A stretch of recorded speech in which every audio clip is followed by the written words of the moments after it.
My name is Lena Mendoza. I'm 32 years old and I run marathons. I'm not on any pro team, no sponsor, no coach. My running shoes? Bought them online. My training ground is the park down the street. But my pace is solid, and my stamina comes from 10 years of running day in, day out. I don't run because I love it. I run because I owe someone. That someone is my mom. Her name is Carmen Mendoza. She immigrated from Mexico, never learned English, and worked as a sanitation worker in LA.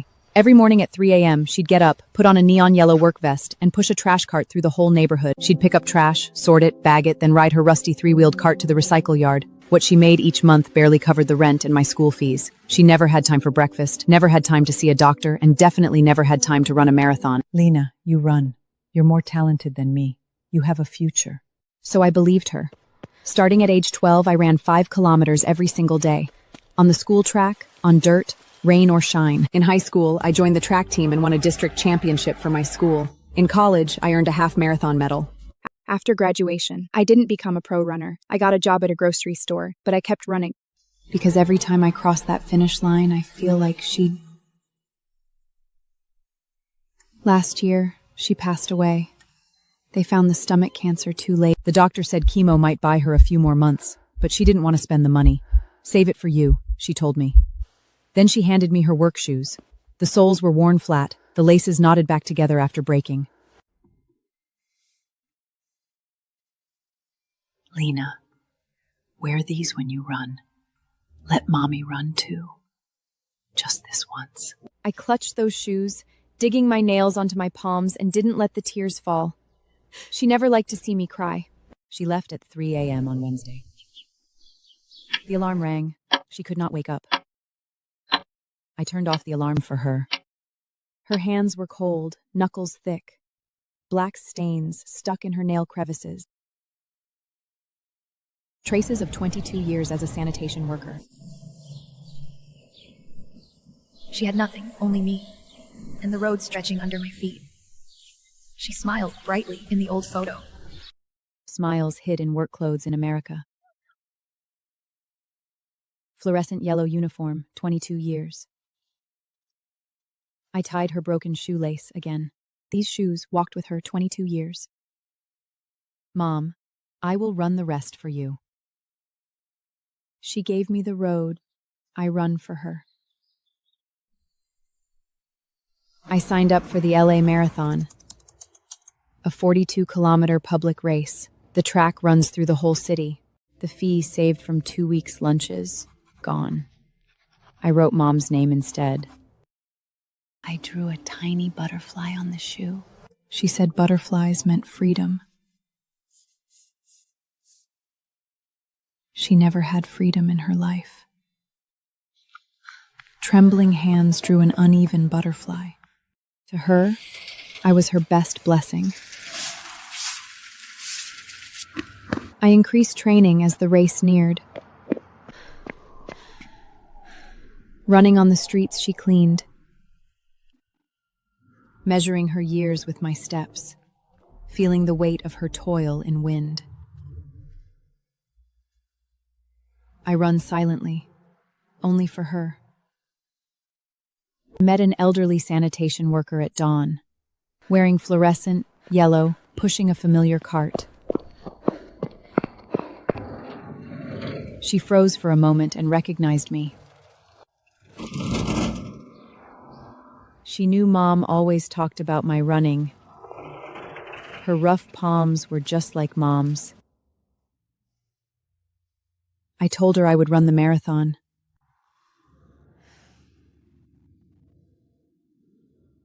She said Mom would be truly happy. She handed me a bread wrapped in tissue. Tiny kindness hid lifelong love. I held the bread and held back tears. Her lonely figure walked through the street. The long shadow looked just like Mom. The wind carried endless, silent thoughts. I packed my bag the night before the race. I packed Mom's worn work shoes. New running shoes for the racetrack. Old shoes, waiting for the finish line. New shoes stiff, like tough early days. Worn shoes softened by years of toil. Mom grew used to every hardship, used to dawn shifts and rainy days. She never complained, only gave silently. A bowl of hot soup held all her love. I dreamed of her in the late night. She waved in her fluorescent uniform. She would wait for me at the end. I woke up with tears on my pillow. We headed to the track at 5 a.m. The city glowed before dawn broke. Lena. Crowds gathered for the long run. While others cheered, I stared ahead. I whispered, "I will finish it." The old photo stayed close to me. The starting gun fired, crowds rushed out. I kept my pace, steady and firm. The first 10 kilometers felt easy. Legs grew heavy at 20 kilometers. Old injury ached at 30 kilometers. Body hit the wall at 35 km. Strength drained away like leaking water. Every step hurt, but I refused to stop. Someone was waiting for me at the end. She used to say, "Rest when your body's tired," but she never did. She always said to me, "No time, Lena. I still have to cook dinner for you tonight." Her no time meant putting herself last in everything. As I ran, a memory suddenly came to me. She pushed the cart in the rain, water dripping down her brim. She didn't hide, because the garbage truck wouldn't stop, and neither could she. Her marathon was longer than any I'd ever run. I only ran for hours, but she ran for the rest of her life. 98, 99, 100. Just count your steps. 1, 2, 3. Count to 100, mijo. You can do it.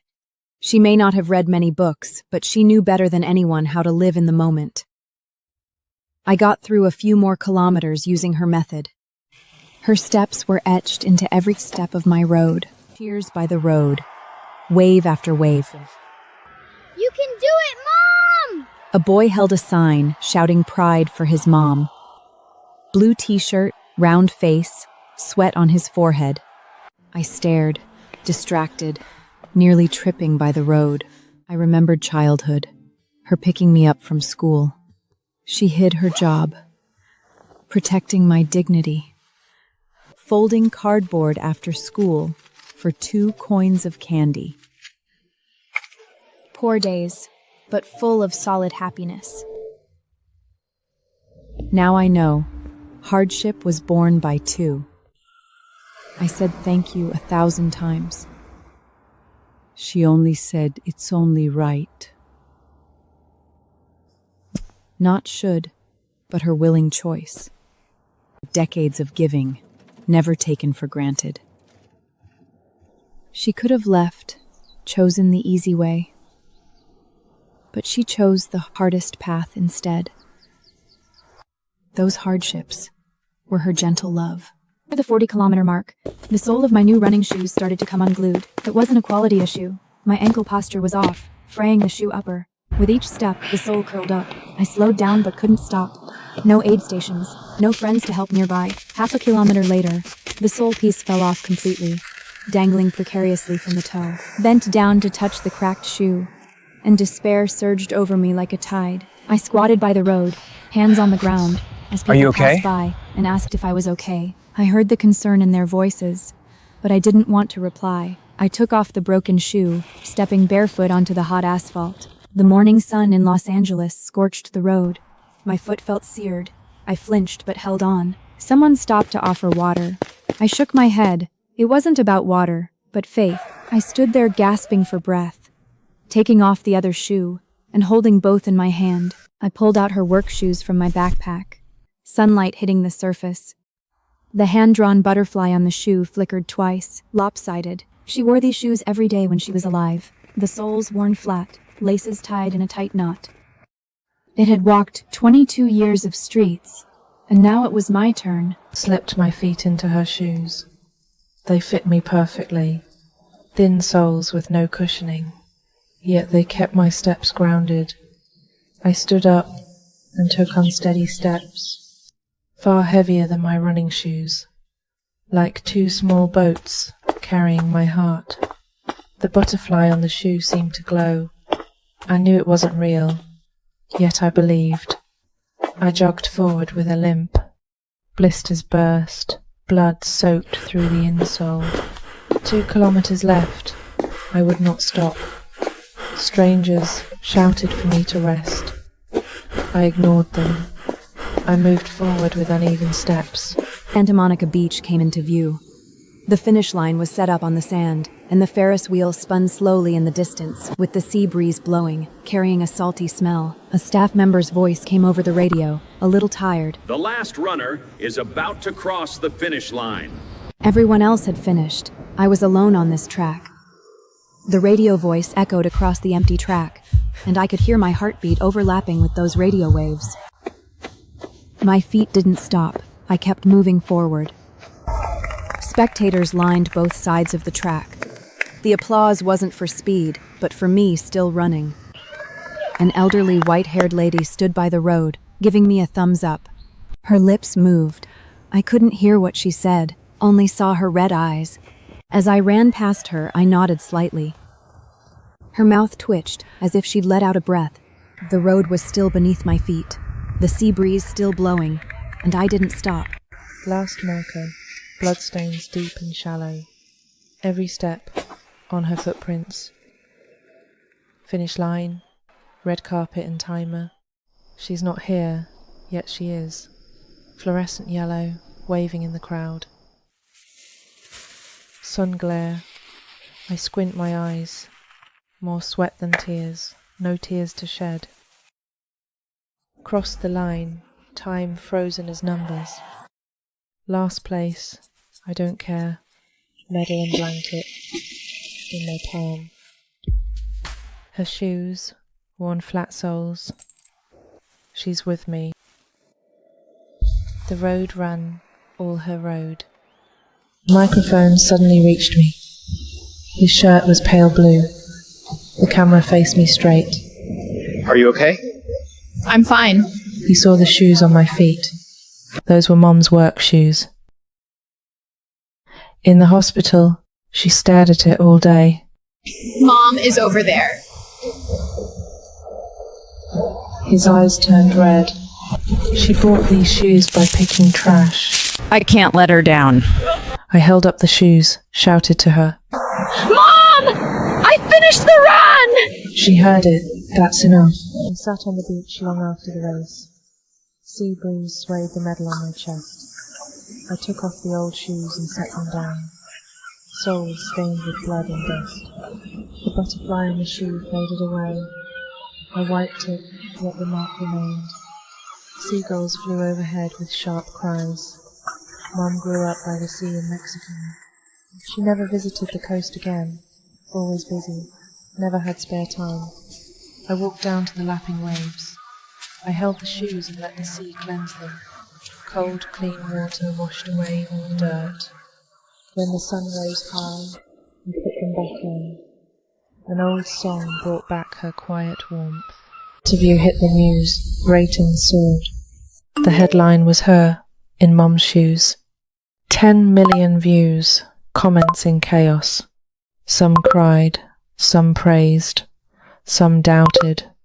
I replied to none, ignoring screen noise. What I cared for was off screen long ago. Put down the phone, no need to explain. Those who believe understand my heart. Colleagues praised. Boss gave extra leave. Thanked him, turned to the market. Bought corn, cooked her favourite soup. Across the table, the chair was empty. The soup was hot, tears fell into the bowl. First cry since she left this world. Missing her silently, soup full of her. After crying, I wiped my tears and washed the bowls.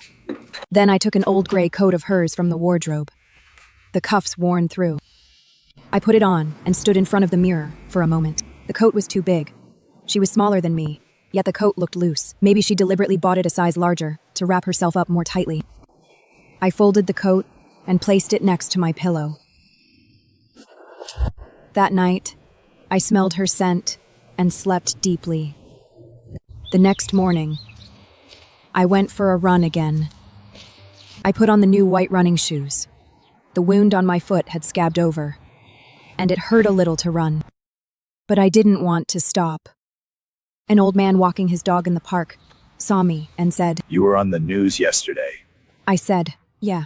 He said, Your mom would be proud." "I know." He didn't say anything more, just pulled in the dog leash to let me run past. Sports brand once wanted me as their ambassador. Free Top Gear, 6-figure sponsorship, few events yearly. The contract banned competing brands. I thought it only meant rival companies, but they meant my old shoes. Swap them for the latest runners. I stared at that email 3 times, then calmly replied, "I'm not swapping. These aren't just shoes. They're my mother's only keepsake. I can replace shoes, but never bring Mum back." They came back, double the fee, a management team, full personal branding. I deleted every chat and shut down the computer. No one's immune to fame and fortune. I promised Mum honesty. She taught me that for life. Word spread of refusing the endorsement. Some called me pretentious, some genuine. I ignored it. Life went on as usual. A package from a stranger elder. A pair of blue insoles. Stitches tight. A note. Insoles, ease your hurt feet. Her daughter. Also a sanitation worker. Her daughter cried after watching my race. Insoles cheap, woven by her own hands. I put them in her work shoes. Perfect fit. No clue the size, but mother's bond. I wrote a reply. 3 lines, only. Thanks for insoles. Thanks for her daughter. Post office asked. I said, her mum. Ordinary kindness warms the road ahead. Received letters from many strangers. Envelopes covered the dining table. Some said they were touched by my story. Some said they also have a hard-working mother. Some said they wanted to run for her. Some letters were handwritten, others printed. Some were long, and some had only a few lines. I opened them one by one and read every word. I read late into the night until the words blurred. It was not tiredness, it was tears. I chose to reply by hand to every letter. Run for her, she can see it. I replied to more than 100 letters and got new calluses on my hand. Different from hers, yet both born from persistence. I put the rest letters in a box to reply slowly. I reply a few every night, telling her her story is still remembered. I started a sports fund for sanitation workers' children with my race bonus. I named it Carmen's Light after my mother. The sum was small, yet enough to support dozens of kids with shoes, fees and training. I also launched an online crowdfunding campaign. Unexpectedly, it raised tens of thousands of dollars in a month. Donors from all walks of life left messages for your mother. One anonymous donor contributed $10,000 at once. I wrote in the thank you list, "Thank you for letting me believe kindness remains."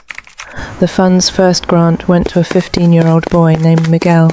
His father is a sweeper, and he loves running, but his family could not afford proper running shoes. I took him to the shoe store and let him try several pairs. He finally picked a pair of grey training shoes. Miguel put them on, looked in the mirror, and teared up. "I will run hard, Sister Lena." I know. He ran last, yet never stopped. By the playground, he gasped for air. A bottle of water held out to him. He asked, "Was your mom never complaining?" I nodded, the answer in the wind. Dad smells bad. Classmates avoided him. Avoided Dad too. That smell is the weight of home. Pride, silent yet deafening. Reached out, pressing his head gently. Sunset stretched his lonely shadow long. Later he ran faster, with courage. Beyond the fence, Dad in work clothes. A hug, melting all estrangement. He said he loved him. That was enough. First Carmen's Light Children's Run by the Foundation was held in the community, with only dozens of children participating. But almost all parents showed up. They were the sanitation workers we often see on the street. They held up their phones, wanting to capture their children on camera. That smile was a sight rarely seen on their faces when they were on the street. Miguel won first place, and after crossing the finish line, he ran straight to his dad. His father was a quiet, middle-aged man with sun-darkened skin. Miguel hung the medal around his father's neck. The man froze for a long time, saying nothing. Then, he lifted his hand and patted Miguel's head. It was just that one gesture. He never smiled. His eyes glinted in the sunlight. Was it tears? I wasn't sure. But the wind dried up that faint glimmer. The wind at the track still blew, like unspoken tenderness. The kid's run ended. She came to me. The little in her arms, the older by her side. My daughter wants to run. Sophia, thin and small, eyes bright. I knelt down, asked if she wanted to run. She nodded, like hiding little stars. I filled the form, wrote down her name. A pair of pink shoes fit her feet. She ran, slow but steady. Shoelace loose, she called Mum. Mum knelt down, movement slow, tied the lace. She looked at me. In that look, tiredness, gratitude, and a little light. I knew it. Mom used to look at me like that. The sports brand contacted me once again. This time it was not a contract, but an apology. The PR director called personally with sincere words. Our team did not know your story before and made an inappropriate proposal, for which we sincerely apologize. We respect your choices and your mother's choices. If you are willing, we can sponsor the fund for free without any strings attached. I held the phone and thought for a long time. No need for shoe sponsored, but you can sponsor the children's competition transportation. And accommodation, if they have the chance to compete out of state. The other party agreed immediately. Okay. The cooperation was settled just like this, with no contract and no signature. They kept their promise for a season and continued ever after. I posted it on the fund's bulletin board with an attached sentence. Not all mistakes are irreparable, but the premise is knowing you are wrong. The PR director later mentioned this call in an interview.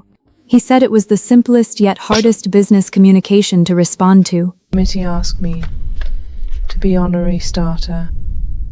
I neither agreed nor refused. Honor belongs to those not crossing the finish line. My name was printed on the brochure. In the photo, I held her work shoes up. The Ferris wheel of Santa Monica in the background. They wrote, "The slowest finisher in history." One champion, but all finishers are their own champions. In an interview, a reporter quoted me, "I care about finishing, not time." Finishing is an answer to the departed. I became a motivational symbol for others. But I never meant to be a symbol. I am just a daughter, chasing that light at my own pace. Documentary director approached me, wanting to film my mother's story. I hesitated for a long time and finally agreed. The director was a woman in her 40s, speaking softly, asking about many details of my mother that I never knew. She asked, What hobbies did your mother have When she's young? I shook my head. She had almost no hobbies. The director asked again. What was her favorite saying? I thought for a moment and said that familiar sentence, "Go to bed quickly. We have to get up early tomorrow." The director filmed the neighborhood she once cleaned. The street at 4 in the morning, empty, only street lamps. She also filmed the neighbors, former colleagues, and the boss at the scrapyard, who always bought cardboard at a low price. Those who had intertwined with her life became fragments in the lens. The sky was still dark, and the street lamps were dim yellow. Finally, they filmed me running along that road, wearing that pair of work shoes. In the lens, there was only my back, a pair of faded fluorescent yellow work shoes, and that crooked butterfly. The director asked me, "What do you want to say to your mother?" I looked at the lens, which seemed to lead to the other side. I spoke softly to the lens, saying the words from the bottom of my heart. "Mom, I've run many times. Did you see it?" On wrap day, the director treated me to dinner. A small Mexican restaurant, tacos steaming hot. It was Mum's favorite flavor when she was alive. She asked, "Did you ever hate your mum? Hate her for no time, for always being tired?"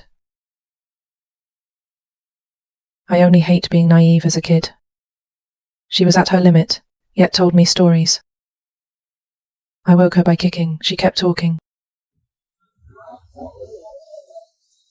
The director's eyes reddened, said Mum would be glad. She didn't need this. Just me alive and well. The car passed the street she once cleaned, rolled down the window. Wind rushed in. Under orange streetlights, trash cans stood neat. Closed eyes, as if hearing her cart's sound. After the film was released, the street she used to sweep was renamed Carmen Mendoza Road. The community raised money to put up a small dark green sign with gold lettering. I unveiled it, standing beside the sign, warm sunlight on my shoulders. The neighbors clapped, and someone read a eulogy. It was an elderly white-haired retired teacher who read the eulogy. He read it once in English, once in Spanish. When he read it in Spanish, the Latino neighbors murmured in response.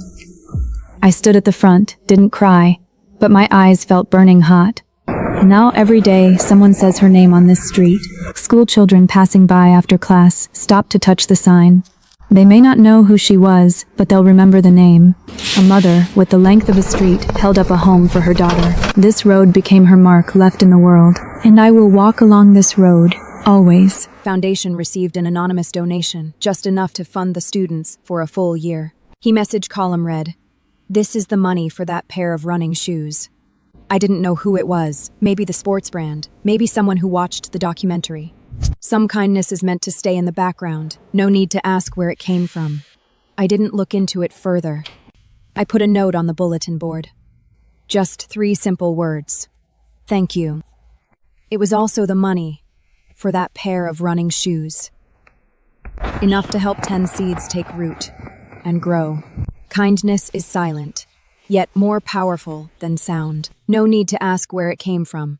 Just catch this tenderness. The meaning of those running shoes has long gone beyond the shoes themselves. Like seeds, they will eventually find their own way in the soil. Every act of kindness is the strength to move forward. The money for that pair of running shoes is 10 seeds and 10 paths ahead. I took a photo of those work shoes and made them into badges. I wanted to give them to every donor of the fund and everyone who joined the charity run. On the back of the badge, it was engraved with Carmen's light. The first batch of 200 badges was all given away. Later, someone wanted to buy them, but I said no. This isn't a commodity. It's a memory. A girl pinned the badge to her school uniform after receiving it. Her mother was a sanitation worker. She wore the badge to school every day. She said it was her mother's light. This is my mom's light. A single badge held the warmth of the ordinary. It wasn't just a shoe. It was the road traveled. Memories were never meant to be sold. If it's light, it deserves to be seen.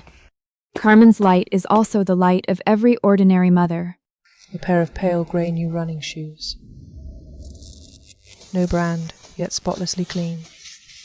Bought with her scrap, collecting money. She squatted down, smoothing the creases. I squatted too, trying on the shoes. Not big, not small, a perfect fit. The soles were soft, not stiff. I put them on, walking to the street. Running, every step felt light. Not the shoes light, but my heart. She knew we're all running. In our own ways, moving forward. Scrap money bought a heartful gift. Steps touching ground, a gentle reply. Keep running with this lightness. Porter interviewed me again.